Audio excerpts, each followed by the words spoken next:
Cleveland, and I'm the founder of the Balanced Horse Project. But more important, I'm the developer of Straight Forward Horse Man Ship. And the program is a very customized program for each situation, because every horse comes with a different challenge, just like every rider. So you can bring your horse into our programs, or we actually have a service where we come around to different locations in Canada and the US, and we work with groups of people to provide education so that you can understand what I'm seeing in a horse, and maybe you can see it too.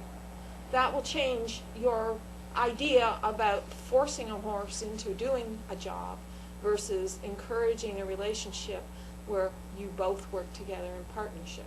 That's why we have Horse Man Ship.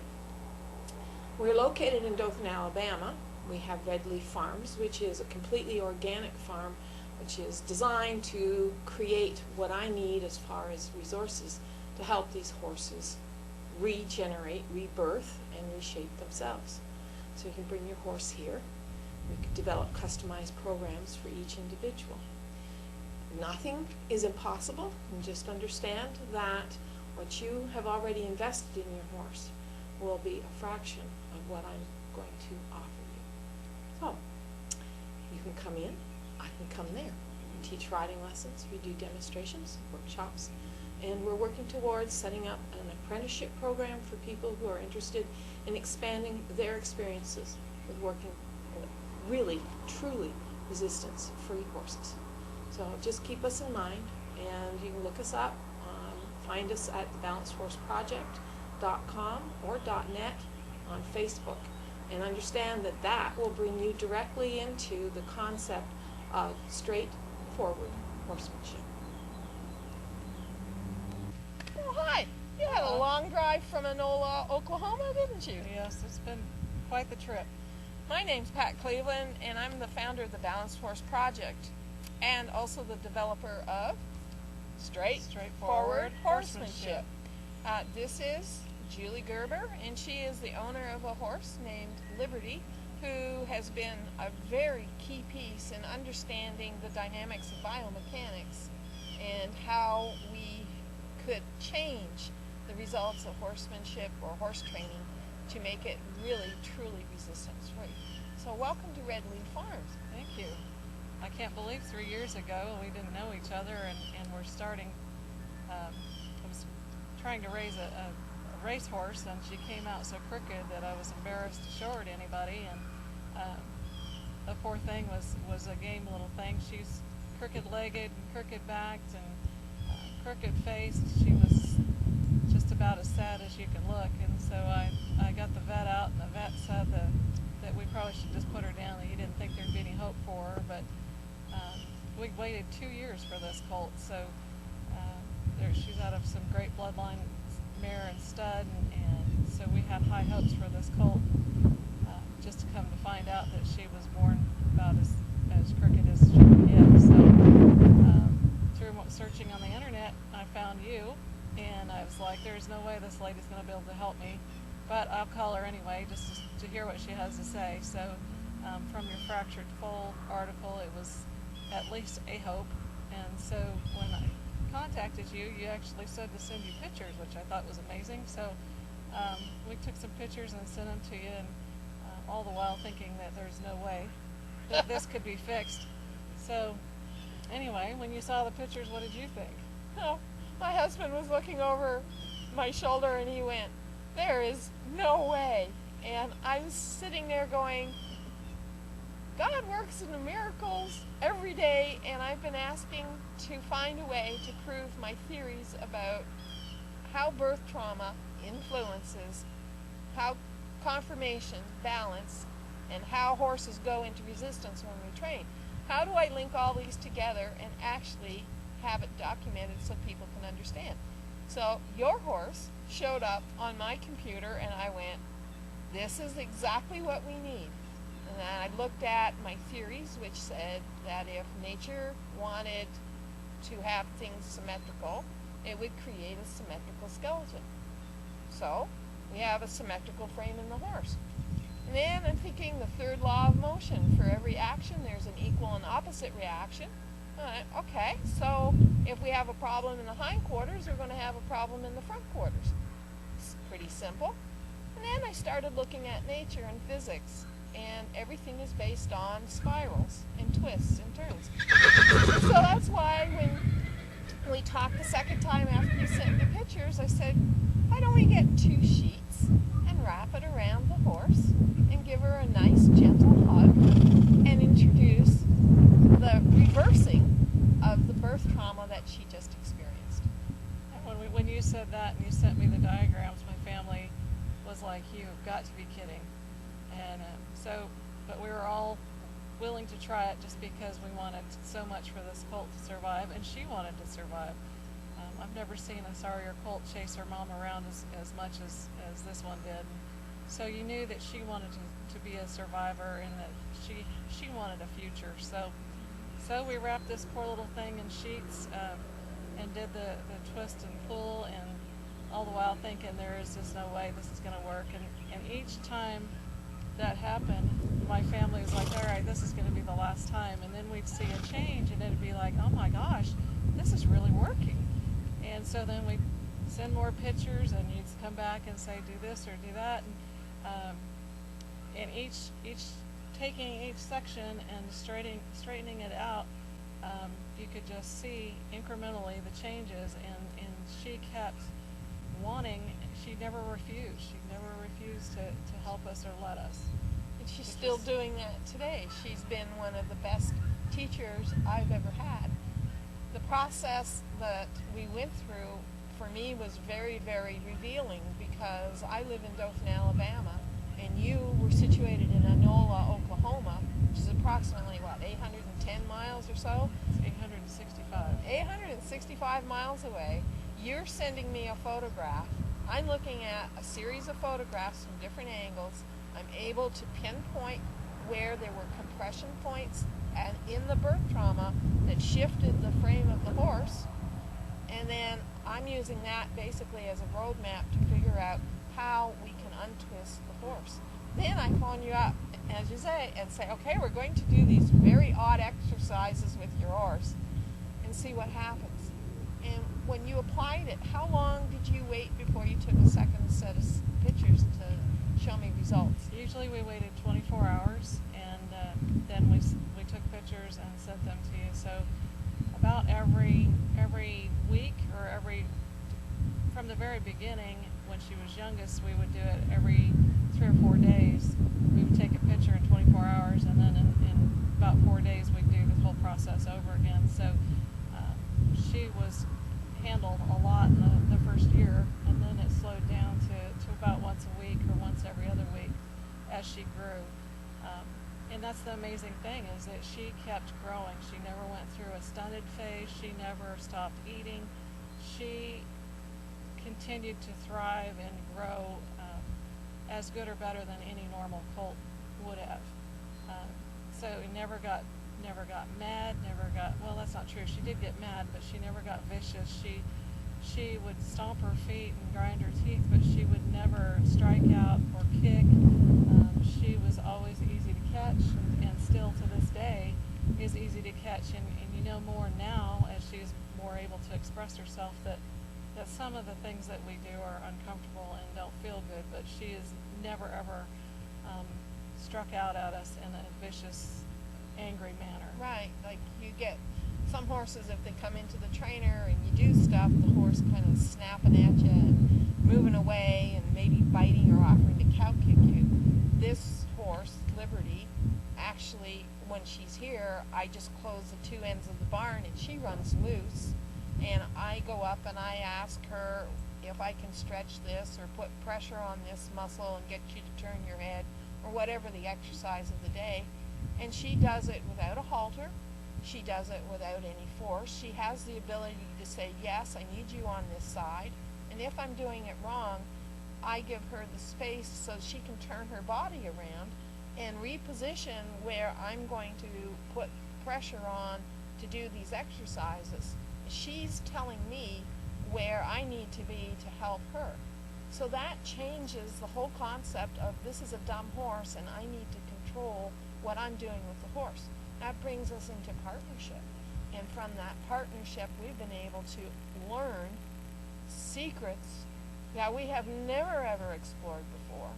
It has actually helped me to understand the language, the physical language of horses. But there's also this heartfelt language that some people would say is intuition, but it's there. And without that partnership of respect, a horse would go into resistance. This horse has worked from her understanding that we care enough that we're trying.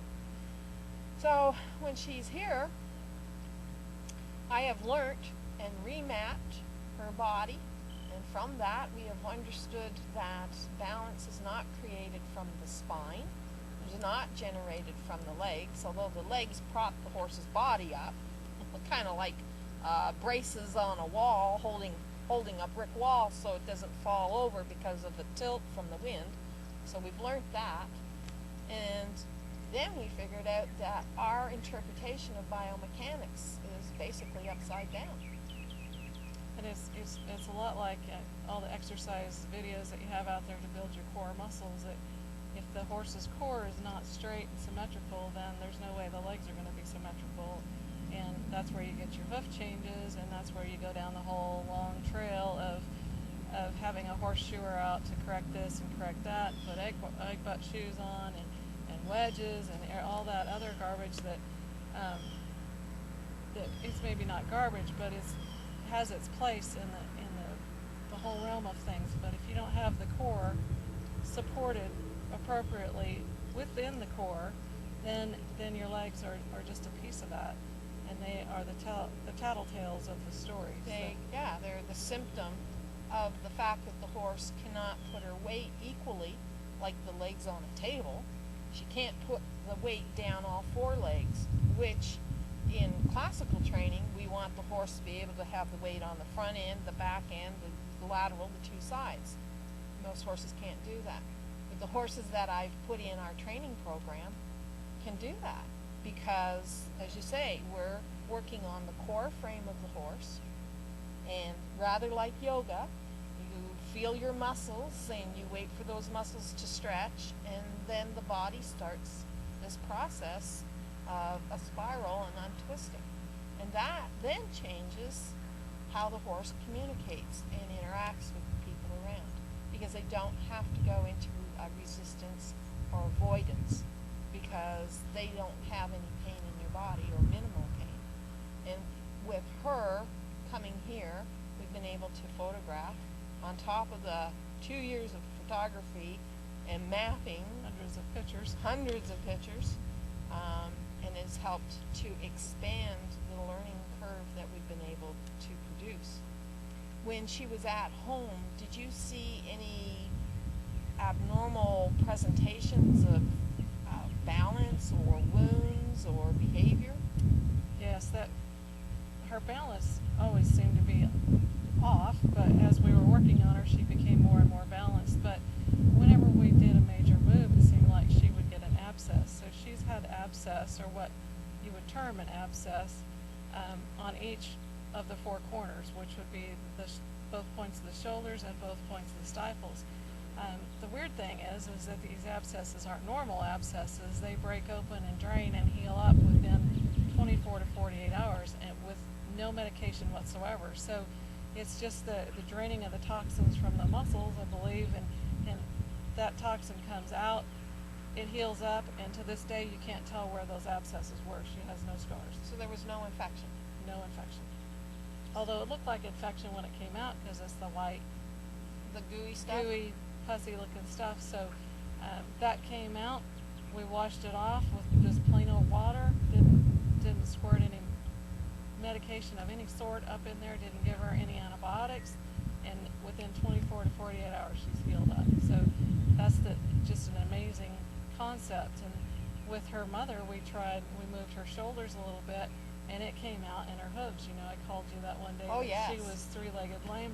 Yeah. And I'm thinking, oh my gosh, I've just crippled my horse. And within 24 hours, she had this black tarry stuff come out right at her cornet band. and then another 24 hours she's healed up and sound. So it shows that from the core comes a lot of stuff that gets held in there. So until you release it.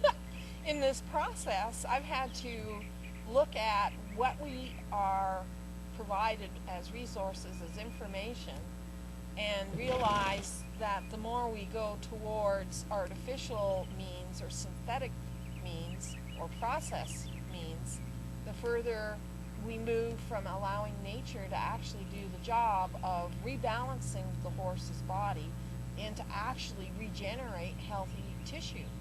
So instead of looking at biochemistry, I looked at physics. And physics brings us into the conversation of energy, and there's different types of energy, and how does that energy influence how a horse heals or reshapes itself.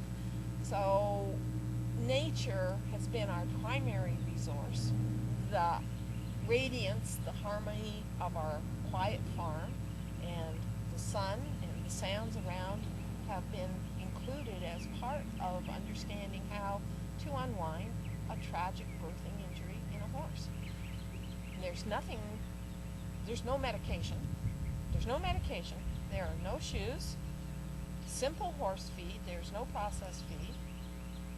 No harsh handling. There's no whips, chains, or drugs.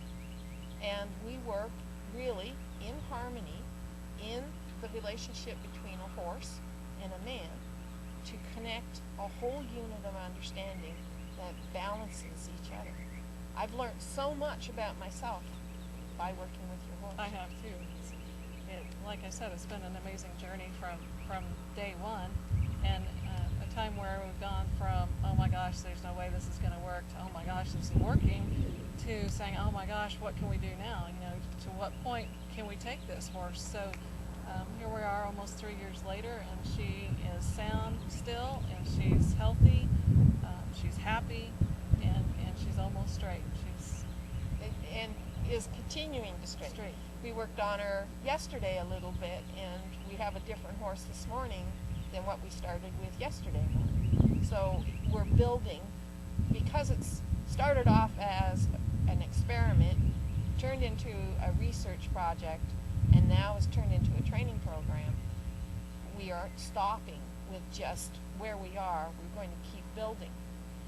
What I have taken away from this experience has helped me to communicate to other people and open up how we're thinking, that maybe behavior is related to discomfort. And where does that discomfort originate from? And can we change the situation so we can remove the source of discomfort? And I personally have used all kinds of therapies. I've studied therapies, different healing arts, and I've come to the conclusion that they are very good maintenance programs. They only, at this point in our understanding of biomechanics, can support the original condition of crookedness in the animal. And what straightforward horsemanship does is it addresses the whole horse as a unit so that it does become straight, and a very large percentage of the corrections become permanent. And that means that if you do have to have a therapist or a chiropractor or a vet, the likelihood of them being successful is amplified greatly because the horse is closer to being straight. Right, and that just leads to the horse that we rode yesterday. She was one of those biters when you cinch up the cinch. And, oh yeah. So you did your work with her, and then for the first time in 3 years, correct? 3 years. We saddled her up, and she didn't reach around to bite. She didn't have any issues with the saddle, and so we got on and rode her, and she rode like she rode 3 years ago. So she has felt the change, and she recognized the change, so that she doesn't have that negative attitude any longer. So, right. and you've seen that in many other horses as well. So the other thing was the birth trauma. Going back to that, we bred our mare, the same mare and stud that are the sire and dam to this colt that was extremely crooked, and we had a colt born last spring, and he was as straight straight as you can get. So it just goes back to the basics that the birth trauma is the start, not the genetics. That's right. Because we had exactly the same genetics, but the birth trauma caused this horse to be extremely crooked, but the other colt was born natural and in the right position. So it all starts there, goes to the core of the body, it seems like, and then you build off of that. We basically open up the horse's body memory and say, do what you're supposed to be naturally straight. Your structure is designed to be symmetrical. The skeleton is symmetrical. So that says original creation is symmetry, which is straight and balanced. And that's all we're doing, is we're reminding the horse's body that it can be straight. We can't be perfectly straight, but we can improve what we have. And when we started this program, we were playing around to figure out how it works. Now we know how it works. So instead of taking 3 years to figure out Liberty, we are now able to work with horses in a period of 3 to 6 months. Now we're shortening that down to approximately 6 weeks. And my long-term goal, instead of working with horses that are really extremely damaged, I'd like to change the outlook of the horse industry to say that if we brought horses into trainers that were versed in this approach, that we could work with the young horses between 9 months to 2.5 years old and prepare them for their lifetime career by doing this preparation type of work with the horse. So I basically call it a prep training program because I am preparing a horse to train. I'm not saying it doesn't work on older horses, because all my case studies are based on the world's worst wrecks, the most impossible situations, and in the majority of those cases they've turned around and totally surprised me. So if I can change how we're training horses, we can change the number of injuries in horses, we can change the number of injuries in people who ride horses, and that would take pressure off an overloaded horse industry that right now is producing too many damaged horses. Right. So once you get that balanced horse, then you can get the rider and the horse together, and once you get the rider balance on the horse, then you have the complete horsemanship program that someone can go out and be competitive and win. Yeah. So you've got the athlete, the four-legged athlete, then you've got the two-legged athlete that you put together, and they become a balanced program. And that's where we get to making the horse straight and putting the rider with the horse, and they feel how straight the horse is, and the horse can carry the rider balanced, and that brings us into completing the circle of horsemanship. And that's really the gift that you and Liberty and the curious mind of Pat Cleveland, I hope will bring to the awareness of people that work with animals. So stay tuned for the next big race. Yeah. The first thing that we did to Liberty is we looked at their injuries of her body, and we decided to use the idea of spirals. We took 2 sheets and we wrapped it around her body, crisscrossing underneath and over top, and 2 people, one at each end, just gradually took the tension so that we were hugging the whole length of the horse and gently reintroducing the idea of what it felt like to be straight. So Liberty was 24 hours old, and the memory of being straight in her muscle memory was the first thing that we imprinted with. When we imprinted the memory of being straight in her body, it allowed the legs to move. Instead of being swept to one side, it allowed her legs to move underneath the center of her body, because we were reducing the amount of twist in her upper body frame. So if you think of the legs as being, if you build a wall and the bricklayer braces the wall so that the wind doesn't knock the wall over, that's the function of the horse's legs. It's not the source of balance. It creates a leaning post for the horse's upper body. So when we hugged the horse with a passive squeeze on the sheets, we started to introduce the idea of coming straight in the muscles, and the muscles started to influence the bones. And when the pressure came off the legs, they could actually fold and come underneath the frame of the horse and become straight. This is the first move of what we do to help horses learn about themselves and balance. So part of my idea about straightening out the horse actually comes from watching people walk and watching horses walk.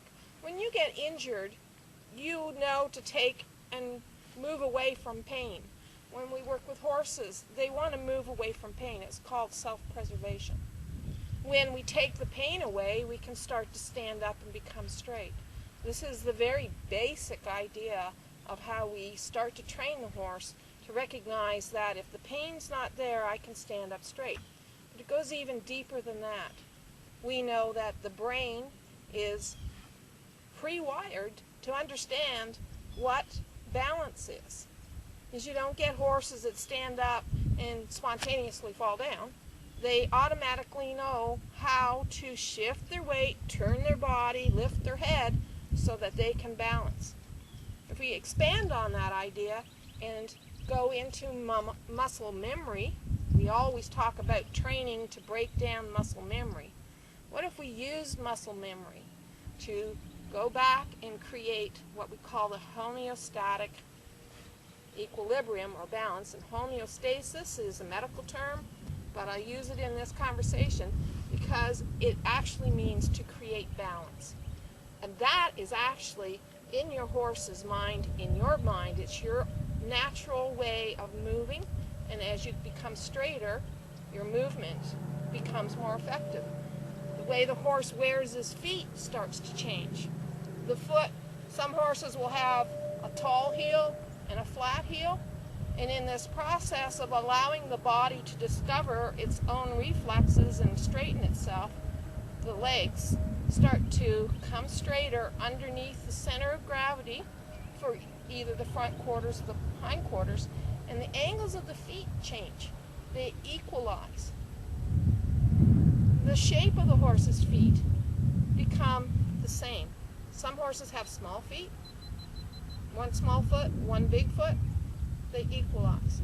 This is pre-wired into the cellular memory of your horse, and that is where the idea of how to use DNA, muscle memory, the brain function, and the structure creates this whole concept of allowing the body to recognize where it needs to straighten itself out.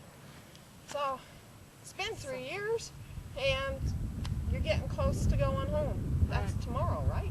So, but don't forget that she's only been here for 10 months. So most of the straightening that was happening was over the phone and over the internet. So not that we're going to stop here. She just came down for some fine tuning, and then we'll go back to Oklahoma and complete the work and hopefully get her to the white racetrack so that she can run competitively and have a job. So And we'll that- continue to update. We have a system that works by taking the pictures and talking and working together long distance. And we've gotten over most of the hurdles with this horse. So it's time to go home.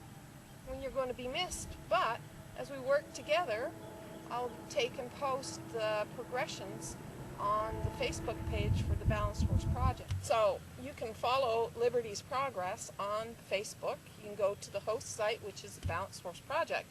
But it's the home base for straightforward horsemanship.